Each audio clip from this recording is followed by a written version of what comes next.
Hi, it's Mark Graben here. If you like my podcast, you might be interested in my books. My first book, Lean Hospitals. My second book, Healthcare Kaizen, co-authored with Joe Schwartz. Practicing Lean, an anthology of stories from a number of authors. And my most recent book, Measures of Success. To learn more and to buy through Amazon, you can support this podcast by going to leanblog.org/Amazon. Hi, this is Mark Graben. I'm really honored that the 32nd Annual Shingo Conference has invited me to teach a half-day workshop on topics from my most recent book, Measures of Success: React Less, Lead Better, Improve More. The conference is April 16th and 17th in Orlando. My workshop will be Friday morning the 17th. If you'd like to learn more, you can go to leanblog.org/Shingo2020. Welcome to the Lean Blog Podcast. Visit our website at www.leanblog.org. Now, here's your host, Mark Graben. Hi, this is Mark Graben. Welcome to episode 329 of the podcast. It's January 21st, 2019. Joining me today is Mike Eisenberg. He is the director, editor, and producer of the film To Err is Human, a documentary about the incredibly important issue of patient safety. The film shares a title with the groundbreaking 1999 report from the Institute of Medicine. Again, To Err is Human. Now, the film will be available tomorrow as a digital download through Apple iTunes, and it's also available as a Blu-ray or DVD through Amazon. There will also be screenings taking place around the country, and you can arrange one at your health system or other event, because I think this is something, hopefully, that our communities get engaged in, not just healthcare professionals. In the film, Eisenberg was able to interview many people who are very familiar to me, including Dr. Don Berwick, Captain Sully Sullenberger, Lucian Leap, and two people I've interviewed in previous podcasts, Dr. Bob Wachter and Leah Binder. Endorsements for the film come from some other really big names in this movement, including Dr. Atul Gawande, who said about the film, "We invest tens of billions to find cures for disease, but barely a fraction of that to find cures for one of the world's biggest killers, medical errors. This important documentary conveys just how big a mistake that is. It also shows how we can do better. For the problem isn't bad clinicians, it's the complexity that good clinicians have to deal with every day." So in our conversation about the film, Mike and I talk about the scale and the breadth of patient safety problems, some of the systemic causes, and some of the solutions that are being tried and used in healthcare. Now, the term lean is not a part of the film, but Mike has said to me that he's aware of the alignment between lean and systemic patient safety improvement, but as I understand, there are limitations to what could be put into a 77-minute film. But there are common themes, including not blaming bad apples and improving the way care is delivered in a systematic way. I had the opportunity to watch the film before the interview. It's very powerful. It's well produced. I hope you'll check it out, whether you're a patient or a healthcare professional or leader. It's important that we help the public understand that patient safety can't be taken for granted, and it's important that hospitals step up their efforts on this front. So if you'd like to find links to the film and other things I've mentioned, you can go to leanblog.org/329, or the website for the film is toerrishumanfilm.com. Thanks for listening. Mike, hi. Thank you so much for being a guest and being here to talk about such an important topic today. How are you? Good. Thanks for having me. So, there's so much we can get into today, but I would just love to hear your story as a filmmaker, individual, as an individual, as a person. What inspired you to tackle this topic? It's a mix of a few things, but really it started in 2015. I had sort of been looking around for our next film, and when I say we, I'll say that a lot. We as myself, Matt, and Kaylee, who are my two co-producers, and we work together with our own production company in Chicago. And we're kind of looking for a story to tell. It's what we do. And looking inward is always a helpful way to do that. And I was thinking about my father a little bit at that time, because I had read an article about the AHRQ, Agency for Healthcare Research and Quality, potentially getting defunded. And this is an article that tends to be sort of regurgitated every year. But at that point, I sort of saw it with a different set of eyes and thought, well, maybe this is a story that we should tell. Not a lot of people know about this agency, and they certainly don't understand how important the work that they do is to the quality of healthcare in this country. So let's go interview them. Let's go interview the people who worked with my dad when he ran that agency and find out what's going on. And for some additional context, my dad passed away in 2002. So, I was 17 at the time. I didn't have a significant interest in health policy or healthcare in general. And over the years, I've sort of seen how much it really involves itself in everyone's lives. But I still didn't know much about patient safety or preventable mistakes. The statistics that we present in the film were fairly new to me. And so we went out to DC. We interviewed people like Carolyn Clancy, Lisa Simpson, Helen Burston, a handful of others who had all sort of worked with my father and are now in areas of healthcare that tap into different pieces of the puzzle. And as we were interviewing them, we realized that this is a much bigger picture to paint than just AHRQ.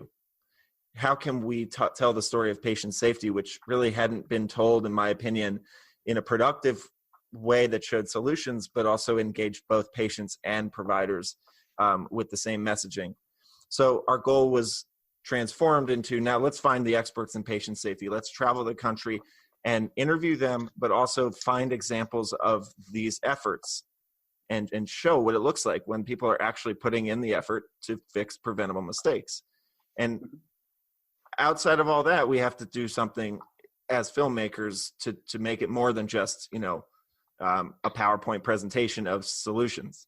So we connected with the Sheridan family, whose story is told throughout the film, and we tried to really branch out their story into much more than just the incident that happened, but actually follow them as a family, how that incident has changed them and turned them into this empowered family that is now on a mission to make sure that the same things don't happen to other people.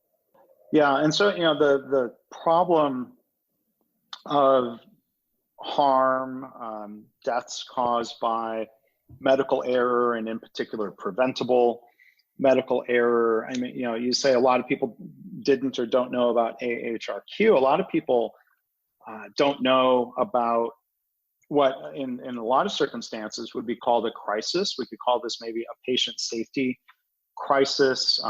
Families, I've met far too many people like the Sheridans who think what has happened to their loved one is maybe a really rare, isolated incident, when it's often too frequent and too very systemic problems. So I was wondering, if you could talk a little bit about, framing, the impact on families, and I imagine there were other families you met, and you chose the Sheridans.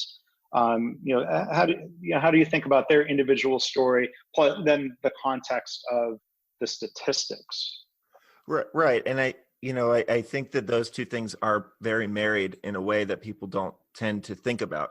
When we get these numbers that are really huge, whether they're estimates or whether they're calculated one by one, people lose they see the big picture, they lose the small, intimate stories that really change lives. One person is harmed, it affects 15 to 20 other people who are now, alerted to this thing they didn't even know existed in the first place. Now, it's so important to tell those stories. And when we were really kind of kicking the can around in our heads about how to do that, we thought, well, why don't we use 6 or 7 different patient stories as these sort of, chapter breaks in our film. And we'll sort of say, okay, well, here's something that happened over here, and then showcase a solution. And if we had done that, it would have been great to maybe even do this as an episodic thing, like 6 or 7 episodes to tell different stories of patient safety rather than one film.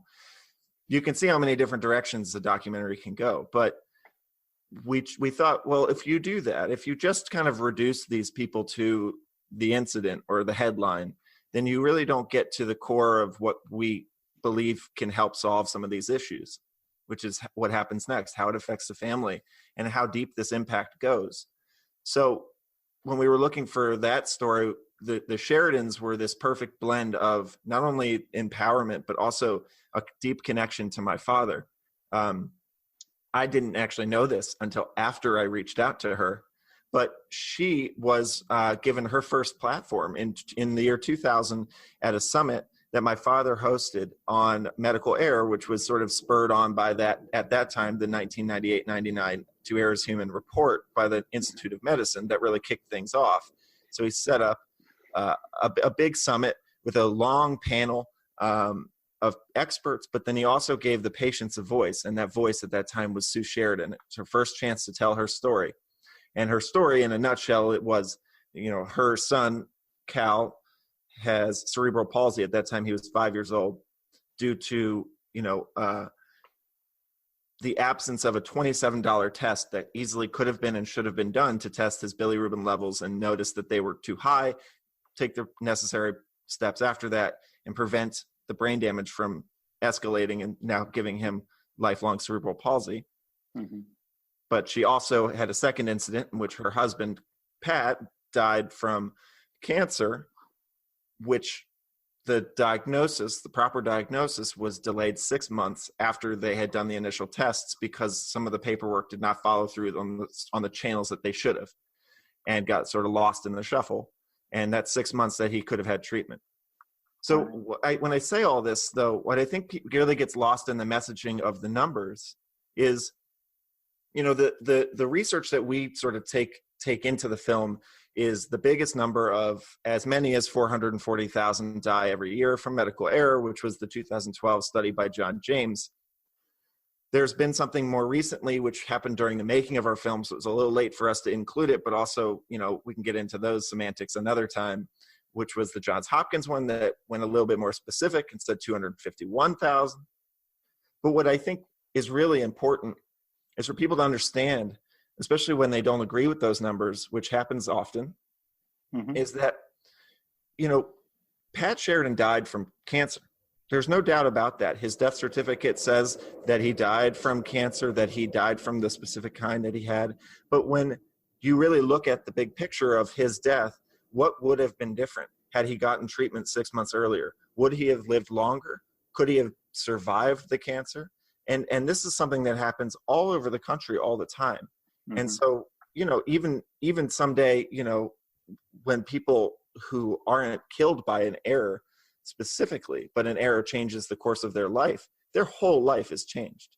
It will never show up on their death certificate. That's not something the CDC does. Mm-hmm. But it's made this issue extremely complicated and a lot tougher to diagnose as an issue because we're not able to really specifically show, well, this person died because of that medical error.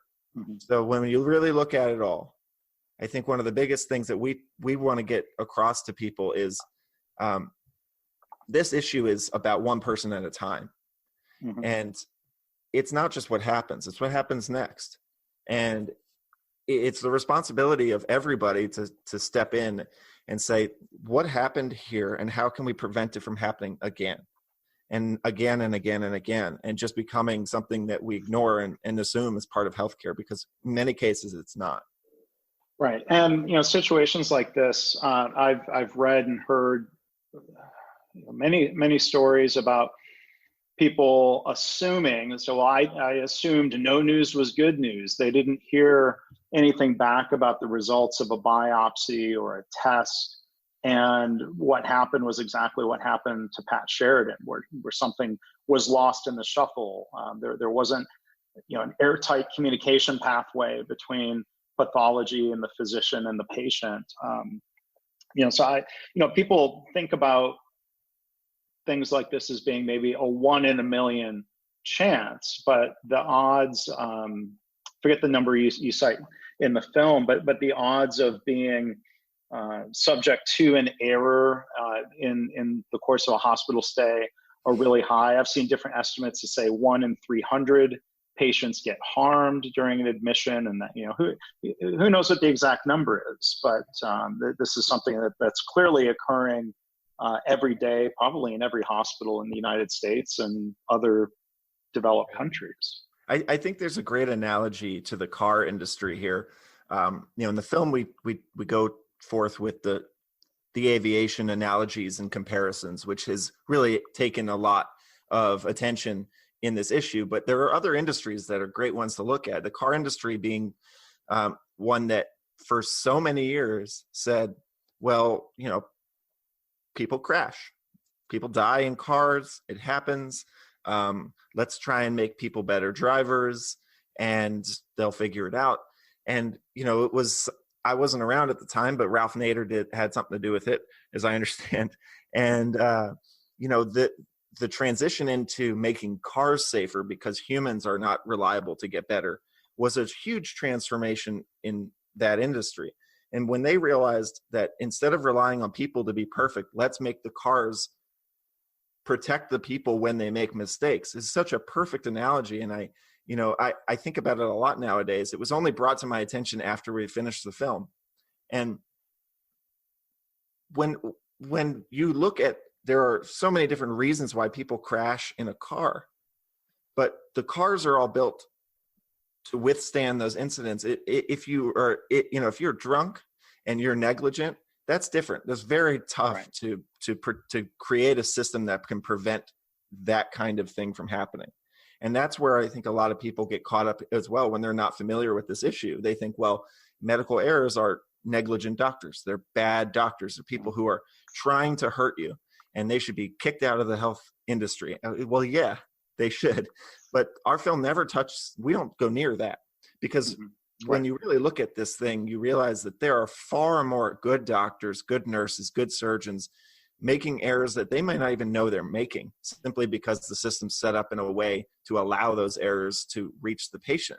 And it's not until the patient feels that error, the harm is felt by them, that it becomes aware to the team. And so if we can get people to know that this is something that happens, they might be more empowered to prevent that from happening to them.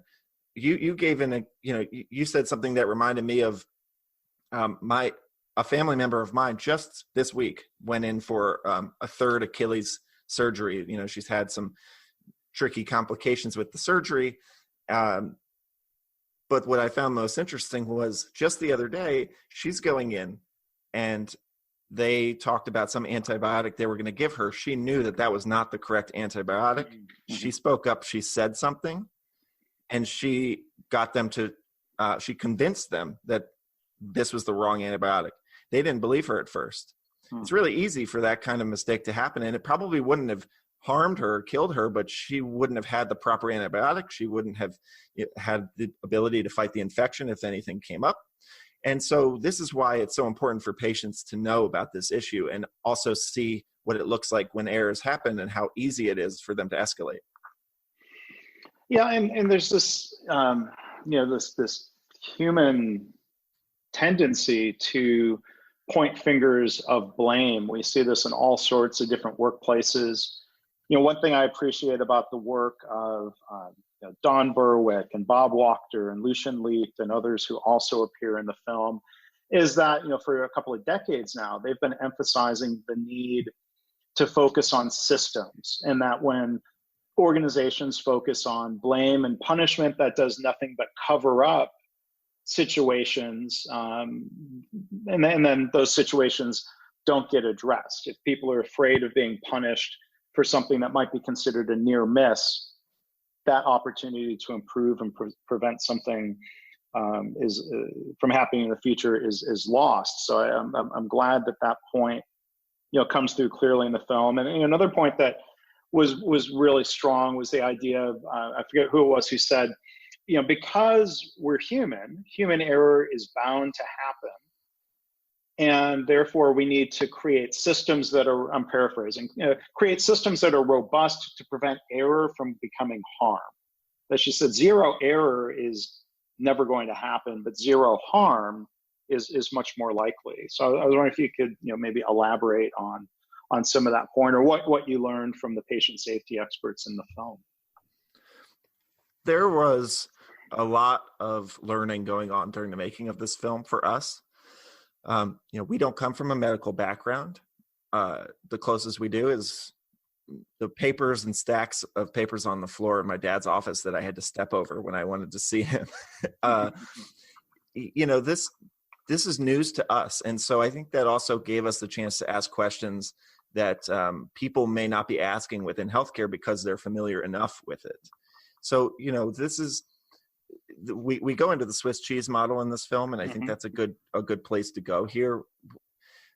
This is not always a case of knowing what kind of errors are occurring or that you even made one in the first place, but understanding the power of the team in making sure that somebody is speaking up, and that we have more than one set of eyes looking at the process. That's not to say that examples in our film like the surgical black box are the solution to every problem. It's not. Big Brother is not the solution to all of our issues or anything like that. But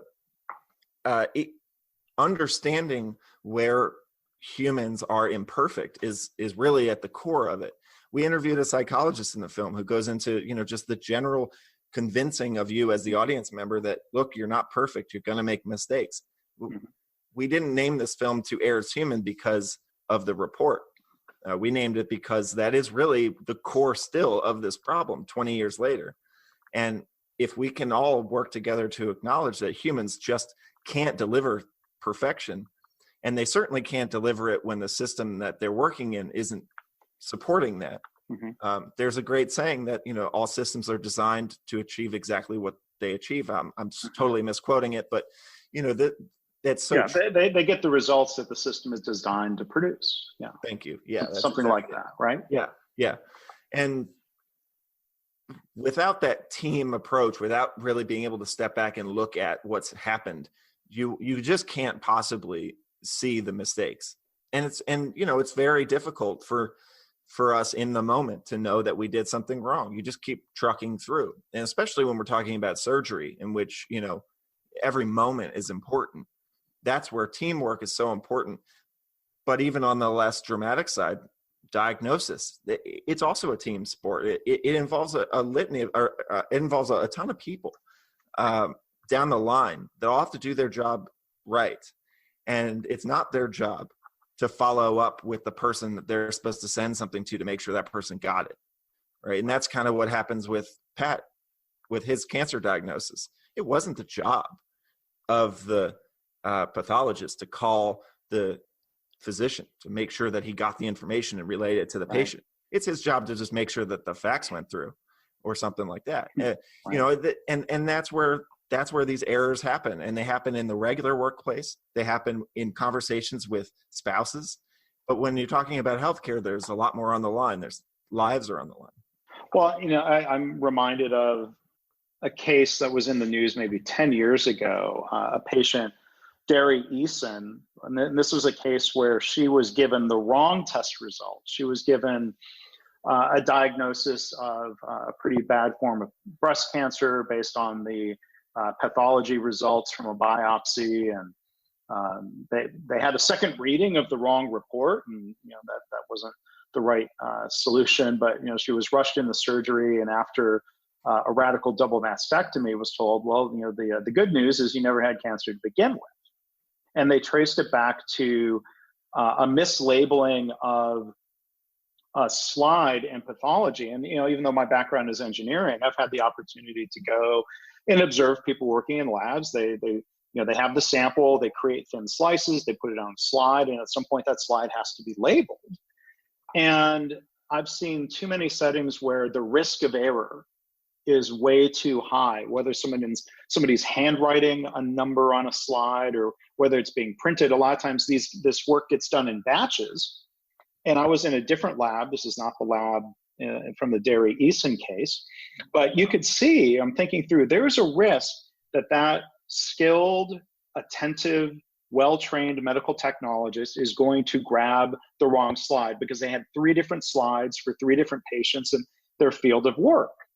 And I asked the lab manager about this risk of error. This is how engineers are trained to think. This could go wrong. We need to prevent that risk. And the lab manager, without pause, she said, "Oh, well, no, that's okay. My people are really careful." And so I think there's a couple different layers of the problem. You could say, well, the cause of the error in a case like Derry Eason's was bad process.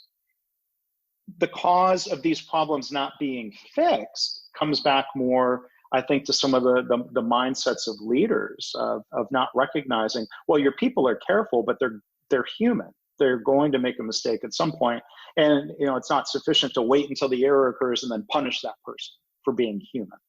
Mm-hmm. Making this case is tough too, because we need to engage the patients in this conversation. And most people in this country have no interest in adding another responsibility to their healthcare. But that's because they don't understand how valuable they are in the process either.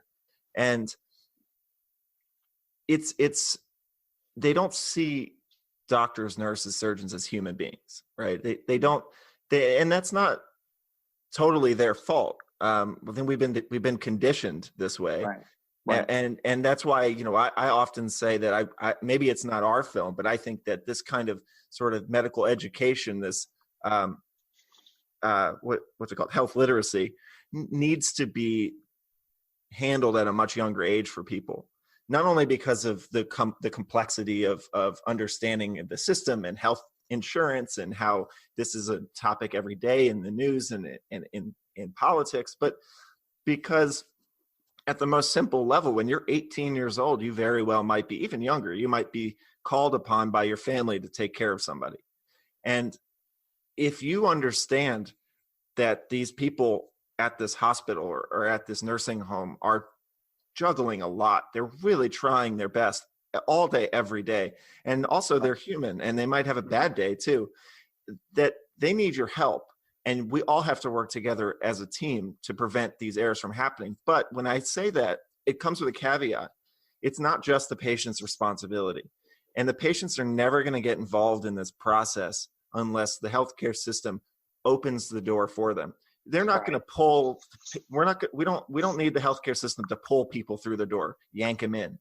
But the door has to be opened, right? This is a situation in which both sides really need to open up and need to understand how fragile the situation really is, and how it's not going to be fixed just by connecting patients and providers this way. But that's a huge step in the right direction. Mm-hmm.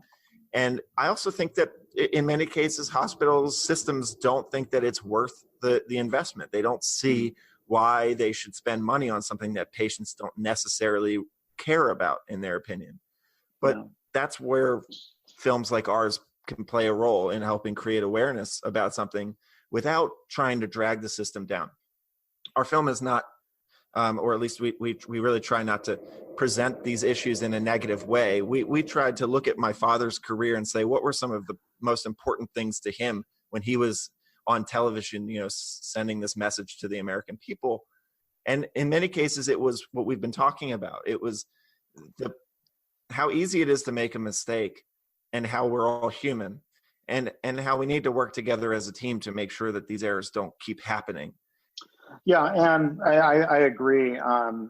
It's not enough for advocates or organizations to lecture patients. You should speak up because, like you said, society conditions people to not question doctors. You even look at some of the language involved, doctors' orders, as opposed to doctors' recommendations or doctors' decisions. And there's, I think, kind of an adjacent side of the patient safety movement. There's an organization called the Society for Participatory Medicine.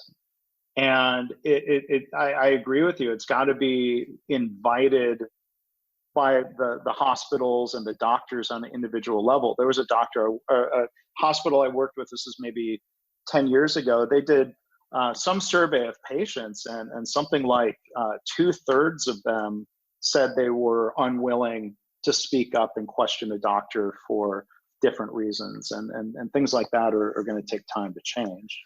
One of our original poster concepts, and I had scribbled things on paper for a few weeks until we settled on what eventually was our real poster, was a rendition of the Touch of God painting. Mm-hmm, mm-hmm. And, it's the doctor's hand with the stethoscope coming out of the frame and the patient being the human. And I just feel like that was such a good rendition of like how people see the healthcare system. Mm-hmm. And nobody questions. And I think it's okay to be nervous about questioning. I mean, I don't think it's healthy for people to just go on WebMD and come in with a diagnosis and tell their doctor that they're right. But sure. I do think that understanding how to get information before you walk into the doctor's office to say, this is what I've heard, tell me what you think, wouldn't be such a bad thing.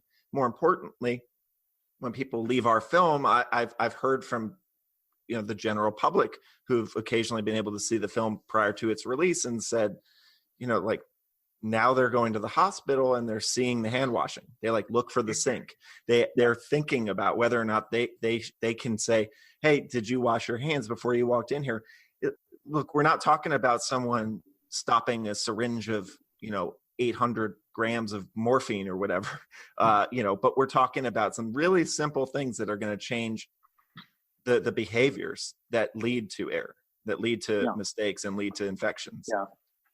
Yeah. So let's talk more about the solution side of things, because I think in the film, and as you're saying, it's good to recognize that problems are not caused by the proverbial bad apples. Vast majority of the time, these are systems issues related to things like communication, hand hygiene, things that are hardly rocket science or on the edge of medical technology. So what are some of the solutions that you researched and ended up in the film of ways people are trying to reduce harm to patients?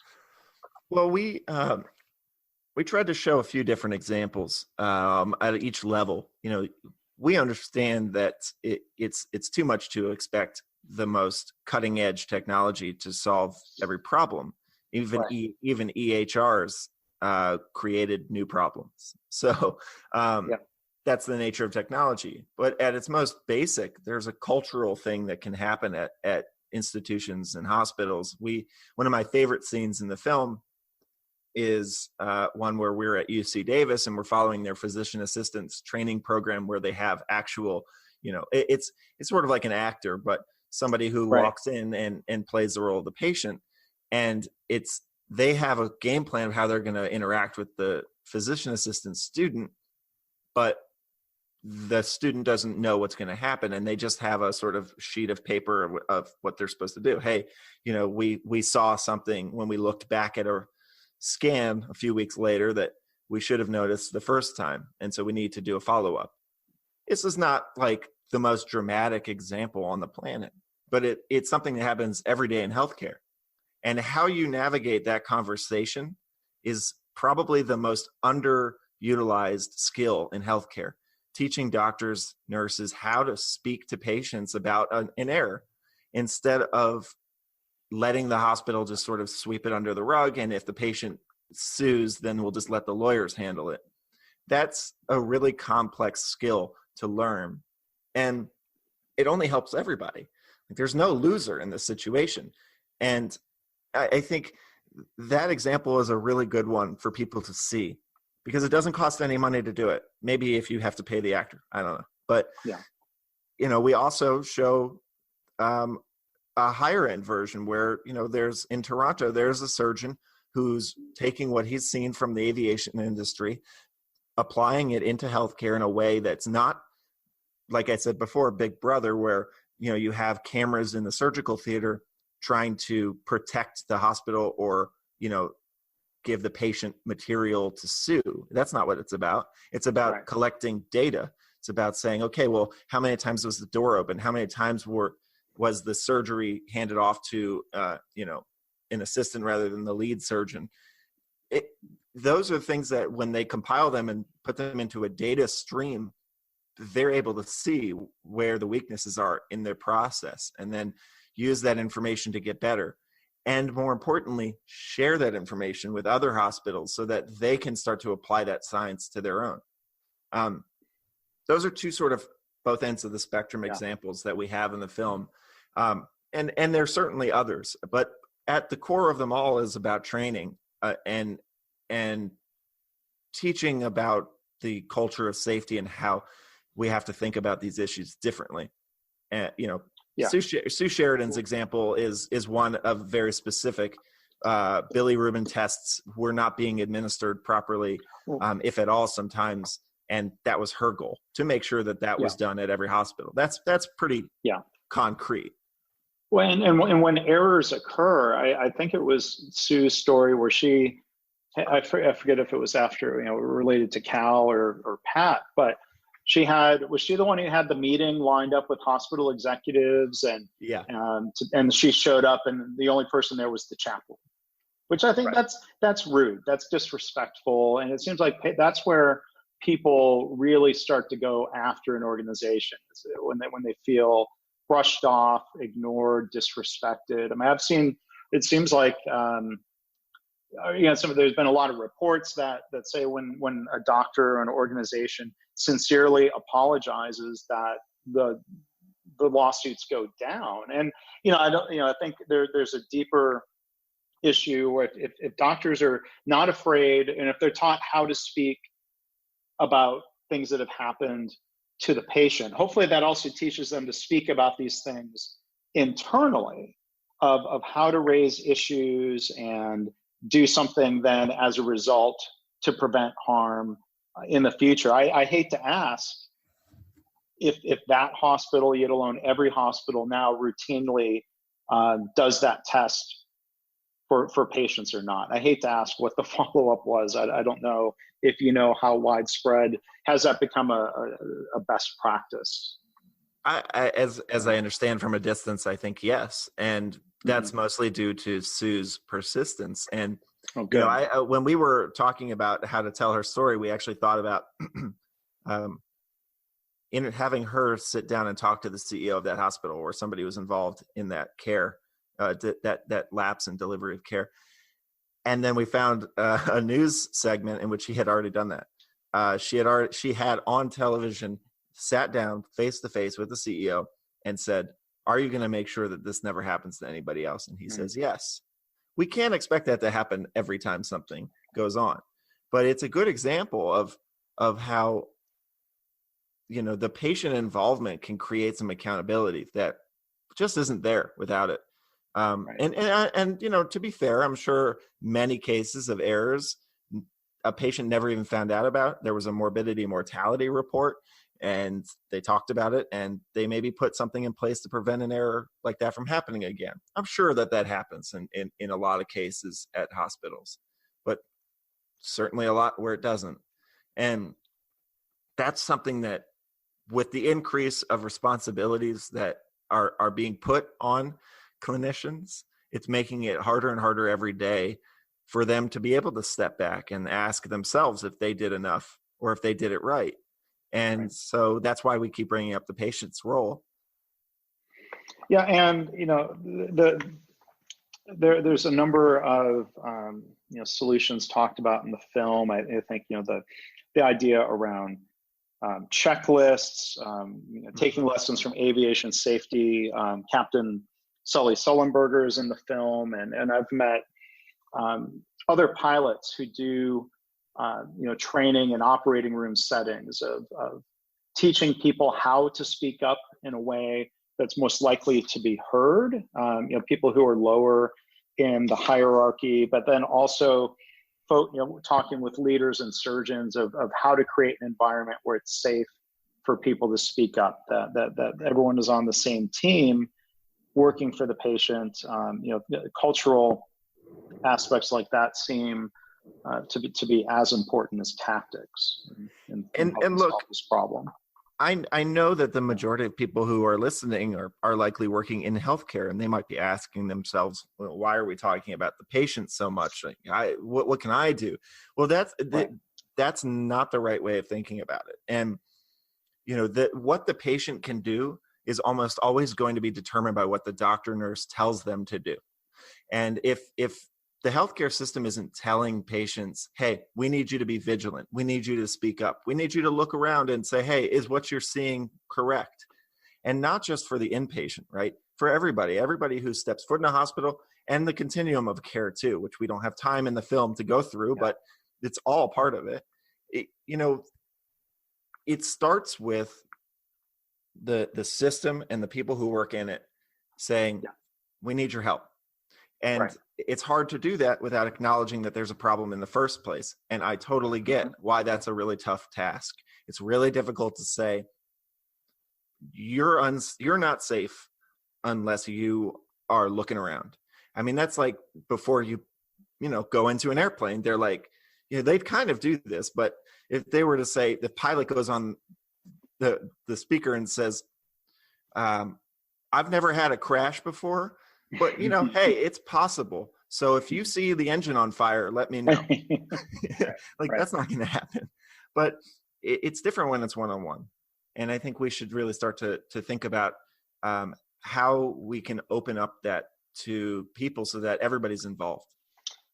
Yeah, and there's different. So I think there's parallels in teaching and encouraging and creating an environment for medical hospital employees to speak up, and teaching patients how to speak up. I mean, I agree with your analogy. I've never had a flight where a pilot comes on and talks about the risks. Like, if you go for surgery, they'll talk about, the risk you could die. The pilot doesn't come on board the flight and say, there is a risk that we will crash, and please sign this form.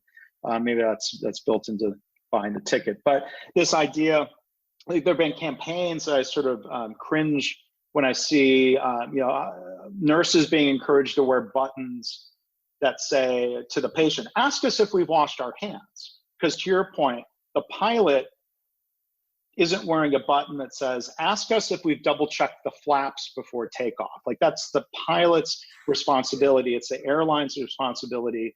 Even though when I was a kid growing up in Detroit, there was a Northwest Airlines at that point. A plane that crashed on takeoff at the Detroit airport because the flaps weren't set properly. And that was missed before takeoff. And to aviation's credit, they've built that into checklists, and there's more discipline around the checklists, and not having personal conversations while the plane is taxiing. And, aviation has solved one of those problems. But, I agree with the people in the, I think it was Dr. Ashish Jha who said in the film, it's unfair to ask patients to sort this out, but the reality is that it's necessary. So I think, sorry, I'm going on and on, but bring it back to you, Mike. There's an organization I know you're aware of, a nonprofit that I'm fortunate to be on the board of, the Louise H. Batts Patient Safety Foundation. They're going to be doing a screening of your film in San Antonio, and they do a lot of work, not just to raise awareness, but to produce their BATS guides that help prompt. It's not just the vague idea of you should ask questions, but here are questions that are really helpful. I'm curious, some of your other thoughts on that. I've been babbling instead of asking a question. Sorry. No, it's a conversation. It's good. We've been trying to, connect with as many organizations like the Louise Batts Foundation as possible, because, they're really at the core of bridging the gap in a way that's productive. And one of the ways we've been doing that is through screenings. And, we're thankful that after a lot of planning and trying to figure out how to do it, we're going to be able to bring the film to Texas for 2 screenings, one in San Antonio, one in Austin, here actually in like a couple, right after the release of the film on the 24th and 25th, I believe. Those screenings are, I think, the most productive way for us to really share the message of this film. And organizations like the Louise Batts Foundation, Helen Haskell does Mothers Against Medical Errors. Sue works with some of them. Sue, who's in the film, works with, the Society for Diagnostic Error in Medicine. There are a lot of organizations, both at the foundational grassroots level, all the way up to sort of these federal subliminal agencies that don't really get a lot of attention. They're all trying to play a role in helping to reduce errors. They're all funded very differently, and they all do very different things for outreach.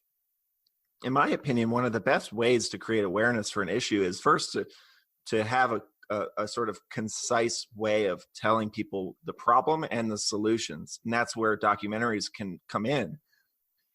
But having a conversation is so key. And to be able to facilitate screenings and facilitate conversations in which, the audience is a mixed bag, you really find the questions that people ask come from a lot of different areas, but they're all very connected. And usually it comes down to, okay, so now I know in a sort of macro way what's the problem and what it looks like when people are working on it. Okay, so what are we doing here in this region, in this town, in this state? And we've been able to take this film to Boston, LA, New York, Chicago, big cities. But what about all these other ones that all have their own hospital, that all have their own systems, that don't ever get, Don Berwick or Lucian Leap or, the National Patient Safety Foundation? They don't all come out to these towns. They can't. And so our film is able, I hope, to, enlighten these smaller communities in a way that can let them just stay focused on what they're doing on a local level. And it's really cool. It's really cool to be able to do that. And, we've been partnering with a lot of organizations and foundations to help do that because we just can't do it on our own. Yeah. And people can find those dates on the website for the film, toairishumanfilm.com. Yeah, you were Austin on January 23rd, San Antonio on January 24th. There's other dates and events. If somebody wants to, and the film will be released on the 22nd on iTunes and Amazon, but let's say if somebody is listening here, they're working at a hospital, they're on a board, they're involved in some way. Is there a process for scheduling a screening at their organization? How can they do that? Yeah. We have a booking sheet on our website, which is just like a little form. You say your name and you just briefly tell us who you are and that you want to bring the film to wherever you are. And we give you some information like people still have to license the film because when you buy it on iTunes or Amazon, it's for personal use, technically speaking. So, but we work directly with you. It's me. I'm just going to be the one who's talking to you about, okay, hey, you want to bring the film to University of Texas, San Antonio? Great. Here's a licensing fee. It's not very expensive. And, just sign it. You basically just sign a piece of paper that says, hey, we're going to screen it here. And then we give people all kinds of stuff like marketing materials so they can stay in line with the film. And then we'll work with them on the presentation copy. So I'm very involved and I'll be very interactive with people to do that. And we occasionally are asked to come out to the screenings to be part of the conversation that takes place after. We did 75 screenings in 2018. It was amazing. And we did it without really ever promoting or advertising the film. It was all word of mouth. One place screens it. They tell their friends, colleagues. We screen it at a conference. We get 3 or 4 screenings out of that. And every screening has had a panel discussion after.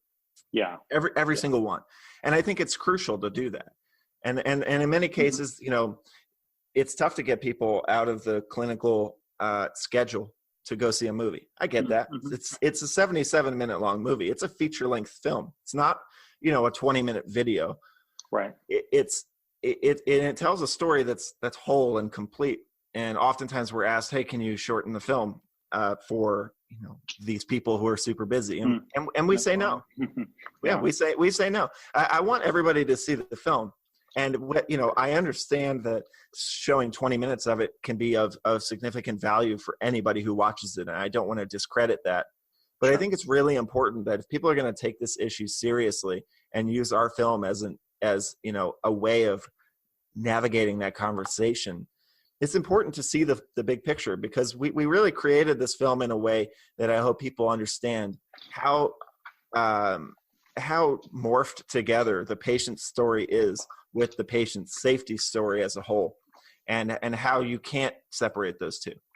So, that's what the screening conversations do so well, is create a really good way of saying, okay, what are the big issues, and then what are the localized ways we're going to make sure this doesn't happen here. One other question before we wrap up here. You said the film's 77 minutes long. It's really engaging, real engaging film. But what was one really interesting thing that ended up on the cutting room floor? And I know that might be a sore spot. I'm sure there's a lot of things you want to include as a filmmaker, and editing is tough. But the harder part is figuring out which one to talk about. Okay. Well, it doesn't have to be. No, I know, but we spent 3 years making this film, and I think we interviewed 32 or 33 people all over the country, from two physician researchers, maybe is what I will call them. Hopefully, they're not listening and then get mad at that. But out of Boston, who are working on the concept of disrespect as a form of preventable harm, and how healthcare is diminished when that happens. We didn't put that in the film, but that passing through that, I think one example that I thought was really interesting was the psychology side of things, which does make a brief appearance in the film. I really wanted to get into the sort of crux of what drives people to make errors? Like what are the most basic ways that happens, and just humanize the issue of errors, of mistakes. Right. It was tough to really grasp a hold of that didn't take us out onto a whole nother platform in this film. And two other small examples would be, we tried really hard. I had a brief meeting with Billy Bean, the GM of the Oakland Athletics, who's the designer of the Moneyball concept, and wanted to really bring him into the film because he's actually spoken at a number of health conferences to talk about that concept of running a business in the same way that they did, because they use data and statistics to take the less likely routes. And of course, they haven't won a World Series yet since they did it. But hey, they are a successful organization, and they spend a lot less money. So we were so close to getting him, and we didn't. And then I was like, well, maybe Theo Epstein, who's right down the street from me with the Cubs. Yeah. Couldn't do it. And so those aren't cutting room floor examples, but they're kind of examples of stories we would have liked to have told that didn't make the film. One thing that did reach the cutting room floor that I think is worth sort of looking into if people are interested was we went to Johns Hopkins and we interviewed some people at the Applied Physics Laboratory. And we talked about the sort of science of error in military weaponry and how precise they have to be, but how often they make mistakes as well. But when they make a mistake, innocent people die. People who had nothing to do with it, who weren't involved in the situation. And I think that's a really sort of prime example of things here. And for some reason, it just didn't fit. I think when you watch the film, you'll see it's packed pretty tight. There's a lot of information, and we tried to make sure that we stayed focused throughout the making of it. And when we realized that we could get Sully Sullenberger, we said, well, why don't we just kind of go deeper into the aviation thing? Mm-hmm. Yeah. Well, and he's been a great advocate for improving patient safety, improving healthcare. And it's always great when people in healthcare are open to lessons from other industries, whether that's aviation, military. There's a lot of people who talk about books. General Stanley McChrystal's book, Team of Teams. Another book, a book from a naval ship captain. There's two books, It's Your Ship and Turn the Ship Around. And then there's examples that come from manufacturing that the audience for this podcast knows and appreciates.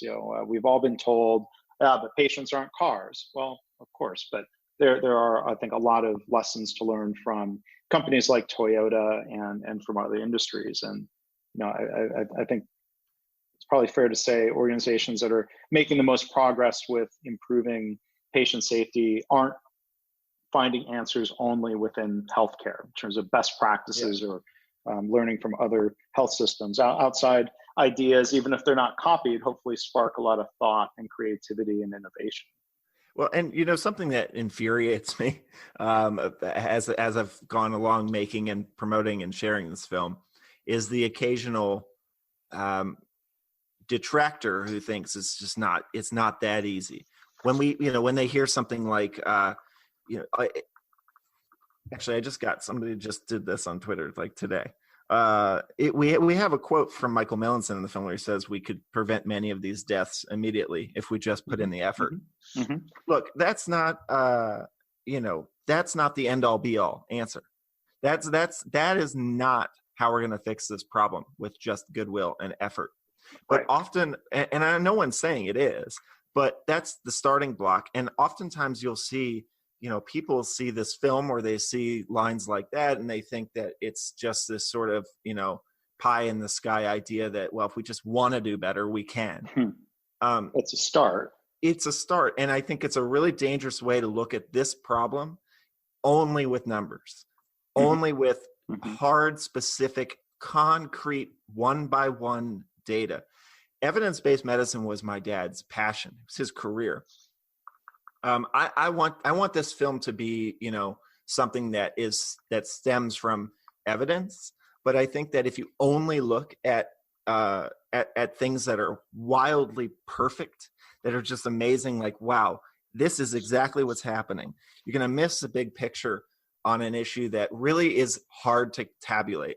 And one of the reasons why the number is, seems like it's rising. In 1998, it was 40 to 90,000. Now the numbers range from 250 to 440,000. That is not because it's getting worse. Right. In fact, it's the opposite. The healthcare industry is realizing that this is a serious issue, and they're putting in the effort to get a better understanding of how widespread it is. And I think if you had the same tools now as they had in 1998 when they were doing that research, I think that you would find somewhere around that same estimate range. And this is the beauty of science, and healthcare is science. And it's always going to be changing, and it's always going to be getting better. The question is, are you getting better or are you staying the same? Because you get worse or you get better. You don't stay the same. And I want every hospital to be thinking of it that way. And I want them to be thinking of how they can change their approach to really think about patients as part of the team. Yeah. And, your film does a really good job of presenting, human stories, not just Sue Sheridan, her son, Cal, her late husband, Pat, but looking at the numbers and the underlying issues. So I think it did a really great job of not just highlighting the problem, but talking about solutions and ideas for the future. So I really want to thank you for the film. Thank you for shedding light on this issue. And I hope everyone finds a way individually or in a group setting to go find the film. So our guest today has been Mike Eisenberg. As he said earlier, part of the team that created a film being released January 22nd, To Err is Human. And you can find the website again, toerrishumanfilm.com. Mike, I'll leave it to you if you've got any other final thought for the audience. Well, I'll feed off of what you just said a little bit too, to give some additional context on where people will find the film, because our initial release is iTunes for digital, and most big box stores, online stores will have it, like Amazon, but also Walmart. And if you love to shop Walmart online, or Best Buy, Target, all them. But our hope is that through a successful launch by somewhat traditional filmmaking terms, we're able to reach then streaming platforms and potentially have the opportunity to be shared by PBS or a national network. I mean, this is a very real possibility for us. We're taking the long road. We're a small film, independent film. We raised our own money. We got a grant from the Gordon and Betty Moore Foundation to extend our funding, but we were vastly underfunded for a documentary. And through that, we did the best we could, but we're also kind of working grassroots for awareness and also for exposure. So the more people that watch this film, the more people that engage with it on social media and in other platforms like that, will show the world that not only is this film worth watching, but also this topic is worth talking about. And I think, people should start to think about films like ours, films like that HBO one, Bleed Out, or the Netflix one, Bleeding Edge, that, as an opportunity to support films about patient safety and about improving healthcare, because ultimately that's what we all want. We all want to see the healthcare system get better, be more reliable, and take care of patients the way that all the people who get into healthcare got into it for the reason in the first place. And I think films have a great way of bridging the gap between the outside world and the inside world of healthcare, and then have great conversations after it. And that's what we want to see. Yeah. Well, I hope that all happens. You're right. I see here the pre-order page on Amazon for the Blu-ray and DVD. iTunes is the digital platform if people want to do streaming, correct? That's right. All right.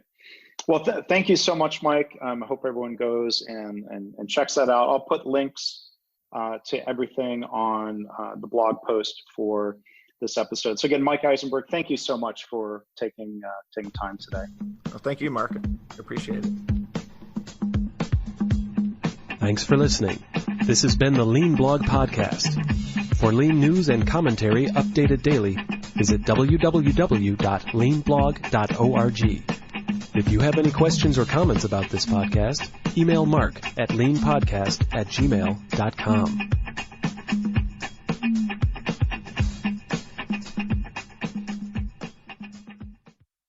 Hi, it's Mark Rabin here. If you like my podcast, you might be interested in my books. My first book, Lean Hospitals. My second book, Healthcare Kaizen, co-authored with Joe Schwartz. Practicing Lean, an anthology of stories from a number of authors. And my most recent book, Measures of Success. To learn more and to buy through Amazon, you can support this podcast by going to leanblog.org/Amazon.